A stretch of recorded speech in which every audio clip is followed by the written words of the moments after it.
안녕하세요. 광원지 건축사입니다. 오늘은 그 저번 영상 에서 이어서 제가 설명을 드릴까 합니다.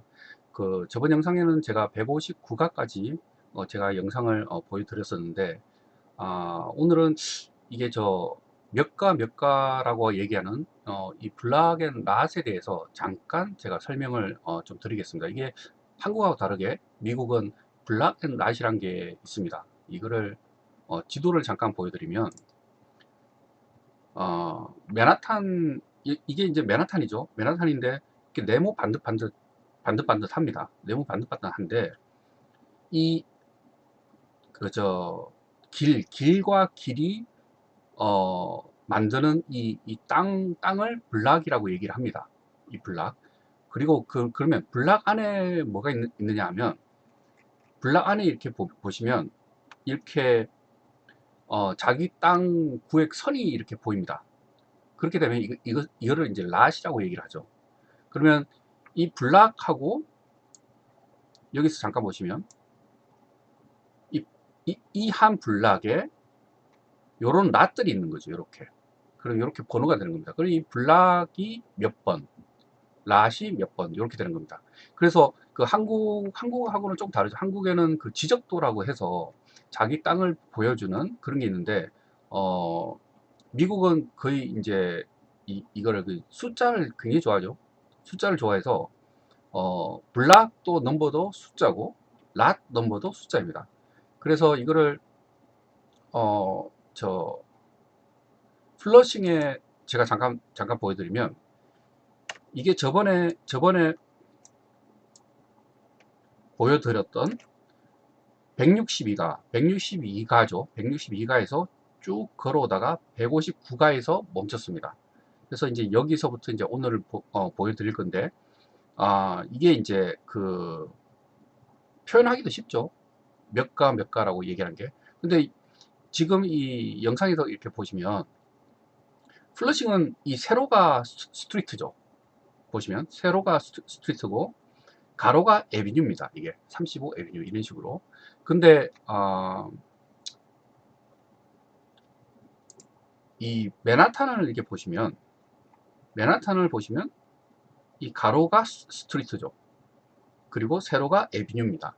그래서 어떤 특별한 어떤 규칙은 없는 거고, 다만 그 길하고 길하고 교차가 되면 한쪽은 스트리트가 되는 거고 한쪽은 에비뉴가 되는 겁니다. 그렇게 해서 이해하시면 되실 것 같고, 블락과 낫은 뭐 제가 방금 설명드렸지만 그 정도로 이해하시면 되실 것 같습니다. 여기서는 지금 낫이 안 보이는 거죠. 낫이 안 보이는데, 어, 이거를 제가 잠깐 더 설명을 드리면, 만약에 아까 맨하탄처럼 이렇게 땅이 이렇게 있는 거죠. 큰 땅이. 그리고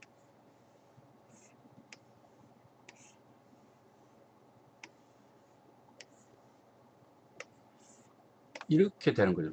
미국은 대개 이런 식으로 땅이 다 생겼습니다. 다 생겼고, 이쪽에 이제 횡단보도가 이렇게 있는 거죠. 건널목에 이렇게 있는 거고. 그러면 이 땅이 보통 보면 이렇게 사방향이 이렇게 되어 있으면, 기본 기본은 이렇게 나눠지는 겁니다. 기본은 나눠지고, 이 코너는 어느 쪽에 가는지는 그거는 이제 모르지만, 보통 땅들이 이렇게 다 나눠지는 거죠. 이렇게. 그러면 이게 여기가 전면이 되는 겁니다. 이게 전면이 되는 거. 이렇게 되는 겁니다. 그러면 내가 만약에 그 집을 짓는다고 한다면 여기다 이렇게 집을 짓겠죠. 집을 지으면 앞마당이 이렇게 있는 거고, 뒷마당은 건너편에 집의 뒷마당하고 붙어 있습니다. 이렇게. 그리고 옆마당과 옆마당도 붙어 있는 거죠. 그러면 내가 그러니까 일반인들한테 오픈되는 공간은 이 앞마당입니다. 앞마당이 오픈이 되는 거고. 그래서 그 미국 문화를 잠깐 설명드리면, 아, 이 한국은 앞마당을 이렇게 넓게 하는 거죠. 제가 잠깐 또 보여드리겠습니다. 한국은 한국은 왜 이렇게 짓는 거죠?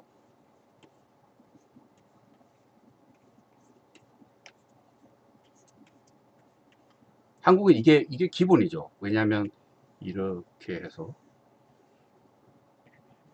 이렇게 되어 있습니다. 그리고 여기에 대문이 있는 거죠. 담장이 이렇게 있고, 전통적으로 보시면 이 담장이겠죠. 그 대문 열고 이제 들어오는 거죠. 들어오면 이게 앞마당이 됩니다.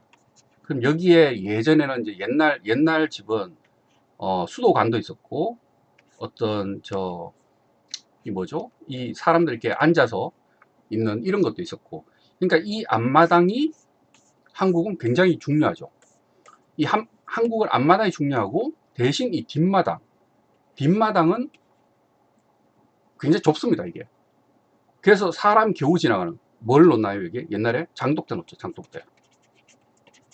장독대를 뒤에다 놓고, 그리고 이제 부엌에 들어가는 문이 이렇게 있고, 그리고 보통은 여기 앞에서 모든 게 이루어집니다, 한국은. 그렇게 앞마당이 중요한데, 미국은 반대죠. 미국은 어떻게 되어 있냐면, 집을 거의 뭐 기역자도 잘 안 짓죠, 미국은. 땅을 최대한 써야 되니까. 이렇게 하면 이게 미국 집입니다. 그래서 이 규격을 미국은 정합니다. 이 거리를 무조건 띄워야 돼요. 그리고 앞마당이 조금 있습니다. 여기에 잔디가 들어가죠. 잔디가 들어가고, 어떨 때는 이제 주차가 되고, 이런 식이 되는 겁니다, 이 미국 집은. 그래서 미국은 뭐 어떤 그 친구나 지인들을 불렀을 때 어디서 모여서 노냐면, 여기 뒷마당에서 놉니다. 뒷마당에서 바비큐하고. 왜냐하면 뒷마당이 넓으니까. 한국과 완전히 다르죠. 근데 왜 이렇게 뒷마당이 이렇게 되냐면, 그 이유는 여기 바로 붙어서 이쪽도 뒷마당이 되는 겁니다. 그러니까 위에서, 하늘에서 보면 땅이 이렇게 있으면 이 두 땅이 붙어 있는 거죠. 붙어 있고 집이 이렇게 있는 겁니다, 집이. 그래서 여기를 많이 띄워야 되고, 여기를 많이 띄워야 되고. 왜냐면 여기 집에서 여기 집하고 거리가 굉장히 멀어지는 거죠. 그래서 이게 프라이빗이가 이제 유지가 된다는 거죠, 미국은. 그리고 앞은 이제 붙여도 뭐 이건 어쩔 수 없으니까. 그렇게 이제 이해를 하시면, 그러면 아까 제가 처음에 보여드렸던 이 스케치를 보시면, 이게 이제 랏이라고 그랬죠. 블락 앤 랏. 그러면 여기서 이쪽에 집이 하나 들어가는 거죠. 아이고. 이쪽에 이렇게 집이 하나 들어가고, 그러면 여기가 뒷마당이 되는 거죠. 이렇게 넓게 뒷마당이 되는 거고, 요게 이제 많이 띄워집니다, 미국은. 그렇게 되는 거고. 그래서 이 블락이 여기가 만약에 10번이다. 그럼 여기가 11번이고 12번이고 이렇게 되는 거죠. 랏은 또 1, 2, 3, 4 이렇게 번호가 또 들어가는 거죠. 그렇게 해서 블락 앤 랏이 되는 겁니다. 요거는 이제 제가 간단히 설명 드렸고, 요것 때문에 제가 시간이 좀 많이 갔네요. 그럼 이제 영상을 보시면, 그 159가 여기가 되는 거죠. 그러면 요게 이제 하나의 블락이죠. 요 거리가 이렇게 있는 거고, 이쪽 거리가 있는 거고. 그렇게 해서 이제 블락이 이렇게 쭉 가는 겁니다. 쭉 가서. 그럼 이제 한국에는 잠깐 제 기억을 더듬어보면, 인도가 많이 부실합니다. 그 사람이 걸어가는. 근데 미국은 조그만 길목도 인도를 만들죠. 사람이 가는 길이니까. 그래서 차도 위로는 잘 걸어갈 기회가 잘 없습니다, 미국은. 근데 한국은 아니죠. 조금만 들어가면 인도가 없습니다, 차도가. 그러니까 그 차가 막 지나가면 거기 사이사이를 지나가야 되는 거죠, 사람들이. 그렇게 되어 있습니다. 그래서 뭐 성인들은 괜찮지만 어린아이들, 애들은 그 개념을 잘 몰라서 차도 위에서 놀다가 교통사고도 많이 나고 그렇습니다. 뭐 여튼 이게 이제 쭉 가시면, 여기서 이제 159가에서 이제 쭉 가면 이게 노던길이죠. 계속 노던길입니다. 노던길인데, 여기서 쭉 가면 이게 계속 이제 뭐 상점도 있고 식당도 있고. 그런데 이쪽 거리가 거의 이제 한인타운에 이제 많이 이제 있는, 그리고 여기 이제 저번에 제가 영상에 잠깐 말씀드렸지만 그 한인마트는 한인타운은 그 한인마트를 중심으로 상권이 좀 쉽게 이루어집니다. 왜냐하면 이제 장을 많이 보러 가고 해야 되니까. 그래서 뉴욕에는 큰 마트가 마트야 굉장히 많습니다. 미국 마트나 이렇게 많은데 한국 그 사람들이 그 저 많이 이용하는 마트는 크게 두 군데입니다. 그 H마트하고 한양마트하고 그렇게 두 개가 있습니다.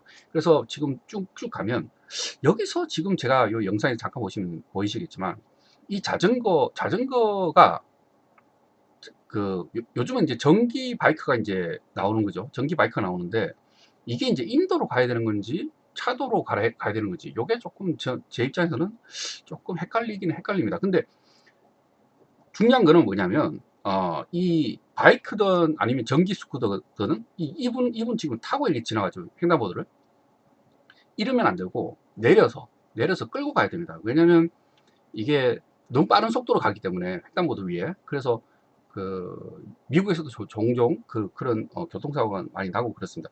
여기 이렇게 보시면 이게 거의 한국과 비슷하죠. 이 커브 컷 이게 굉장히 크게 이제 해서 차가 올라오게 하는 요런 경우는 좀 드뭅니다. 미국은 뭐 차 한 대 정도 올라가는 그 정도 크기만 이렇게 하는 거고 요 정도 크기죠. 요 정도 크기. 근데 요것도 이제 버스 정장이 가까워서 이게 퍼밋을 안 내줬을 것 같은데 이게 어떻게 됐네요.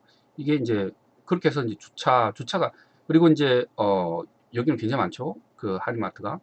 그리고 그러니까 한국과 좀 다르게 여기는 아까 보여드렸던 데는 차가 앞쪽에 건물 앞 부분에 이제 주차를 했는데 미국은 많은 부분들이 건물 뒤로 돌아갑니다. 뒤에서 주차를 하고 이것도 앞에 주차를 했네요. 근데 건물 뒤에 주차를 하고 이제 걸어 나와서 이제 앞으로 나오는 거죠. 그게 이제 미국의 많은 그 구조라고 보시면 돼요. 이제 뭐 말씀드리다 보니까 156가 156가면 아까 159가 있었죠. 그러면 블락이 3개가 지나가는 겁니다. 한 블락, 두 블락, 세 블락 3개가 지나갔다 얘기를 한 거죠. 그래서 만약에 누구한테 길을 물을 때 내가 어디 가고 싶습니다. 그러면 어떤 사람이 여기서 세 블락을 더 가시면 됩니다. 라고 얘기를 하면 3번 더 이제 그 횡단보도를 건너라는 얘기죠. 왜냐하면 한 블락에는 그 건널목이 없으니까. 뭐 그렇게 이해를 하시면 됩니다. 그렇게 해서 지금 이쪽에 이제 쭉 가는데 이제 차 지시선 이렇게 들어가 있고 여기 지금 자동차들이 다 이렇게 주차가 돼 있죠. 다 이렇게 주차가 돼 있는데 이게 여기는 여기 빨간 거 아까 보셨을 건데 그게 이제 주차에 관련된 안내판입니다. 그래서 몇 시부터 몇 시까지는 주차가 안 되고 뭐 요런 겁니다. 그 스트리트 클리닝 그래서 도로 위를 그 청소해야 되니까 요 빨간 거 보이시죠? 여기 요게 이제 그 거리 주차 규정입니다. 그럼 요 시간에는 무조건 주차를 하면 안 됩니다. 아침이나 그런 식으로. 그럼 그 외 시간은 주차에 관련된 요 지시판을 보고 돈을 내고 주차를 하는 겁니다. 이쪽에. 요 시스템이 한국에 있으면 참 좋을 것 같아요. 이게 그저 주차 돈 넣고 왜냐면 한국은 인도 위에다 올려버리잖아요. 인도 위에 이제 올려버리고 차를 올려버리고 그리고 주차하시는 분들도 왜 요즘도 그렇게 하나요? 옛날에 그 종이에 막 써가지고 이렇게 주차 주고 돈 받고 하는 그것도 좀 사실 좀 관리하는 데 대해서 좀 불투명하고 뭐 그런 게 좀 있었거든요. 요거는 굉장히 깔끔하죠. 근데 요게 대신 이제 주차 단속 요원들이 수시로 다닙니다. 수시로 다니면서 이제 여기 보시면 요게 이제 자전거를 어, 세우는 그런 거고 요거는 소화전이죠. 소화전에는 주차가 안 됩니다. 소화전에는 이제 앞뒤로 그 소방차가 그 들어올 수 있을 만큼의 거리에는 주차가 안 됩니다. 그게 이제 소화전을 기준으로 앞뒤로 15피트라고 저는 알고 있습니다. 그러면 여기서 여기까지 요 차가 지금 주차했죠. 여기 더 이상은 주차가 안 되는 거죠. 그렇게 하고 이제 그리고 또 하나 또 재밌는 게 뉴욕은 저 우회전을 하려면 파란 불일 때 자동차에서 그 자동차를 이제 운전할 때 우회전할 때는 파란불에서 우회전을 해야 됩니다. 그러니까 한국은 요즘 바뀌었다는 얘기 들었는데 빨간불에도 우회전 하잖아요. 근데 여기서는 빨간불에서 우회전하면 안 됩니다. 그냥 파란불일 때만 우회전이 되는데 뉴욕하고 가까운 뉴저지, 바로 인접돼 있죠. 그 뉴저지는 또 빨간불일 때 우회전이 가능합니다. 시카고도 그렇고, 제가 시카고에 있다가 이제 뉴욕에 왔을 때 가장 좀 달랐던 부분이 바로 이 부분이었습니다. 그래서 그 우회전 할 때, 그 파란불일 때만 우회전하고, 좌회전은 이제 그 좌회전 신호가 있는 데도 있지만 많은 부분에 좌회전 신호가 없습니다. 그러면 그 직진 신호 때 기다렸다가 차가 다 지나가고 그 빈 틈에 좌회전을 해야 됩니다. 뭐 그런 어떤 조금 한국하고 많이 다른 많은 그런 부분들이 있습니다. 그럼 제가 이제 여기에서 이게 이제 몇 가인가요? 그 한 150, 여기가 154가인가 그렇습니다. 그러면 오늘도 제가 좀 영상이 좀 길어진 것 같은데 제가 또 다음 영상에서는 여기서 이어서 제가 또 보여드리겠습니다. 예, 감사합니다.